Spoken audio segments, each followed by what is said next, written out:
I'm Rick Kaler. Thanks for joining me. One of the challenges in financial planning is the strong taboo in our society against talking about money. Another powerful taboo is talking about death when someone has a serious illness. When someone's diagnosed with cancer, for example, the focus is almost always on treatment and recovery. Rarely is there any discussion of what happens if the treatment doesn't work. There seems to be an unspoken belief that if we don't talk about it, it won't happen. Now, talking about death isn't limited to family and friends, according to Dr. Carol McClanahan, who's an MD and a CFP.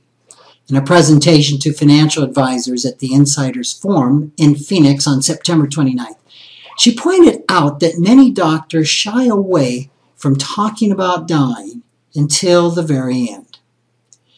Given this strong reluctance to talk about death, how can you work with a financial advisor to deal with the financial and emotional issues that go along with a family member's serious illness?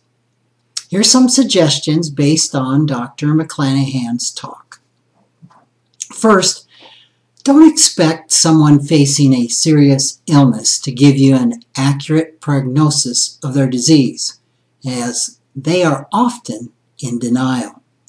McClanahan suggests turning to Dr. Google for accurate information.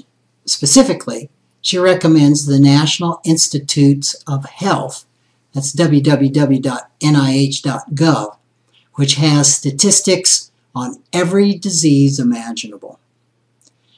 Next, learn to interpret what doctors say. For example, when a cancer patient is told chemotherapy has a 25% chance of working, the average patient hears working as being cured.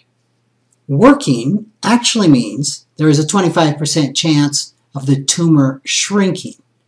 Often the chances of being cured are far less than 25%, and the physical effects of chemotherapy can be devastating to one's remaining quality of life.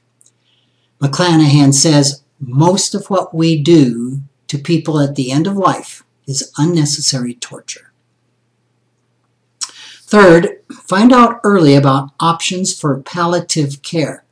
This is multidisciplinary care focused on treating the symptoms of treatment, relieving suffering, and improving the quality of life. Because of denial and unwillingness to talk about what happens if they don't get better, many patients never get into palliative care or get into it way too late. Similarly, most patients wait too long to get into hospice care. The average time in hospice care, according to McClanahan, is just 19 days. Next, share your money concerns with the advisor. McClanahan says that the anxiety over having enough money to pay for their care and resulting effect on family finances are two of the top concerns that patients have. Now, interestingly, most financial advisors focus instead on whether advance directives, estate documents, and funeral plans are in place. Fifth, call the advisor's attention to signs that a person's illness is advancing.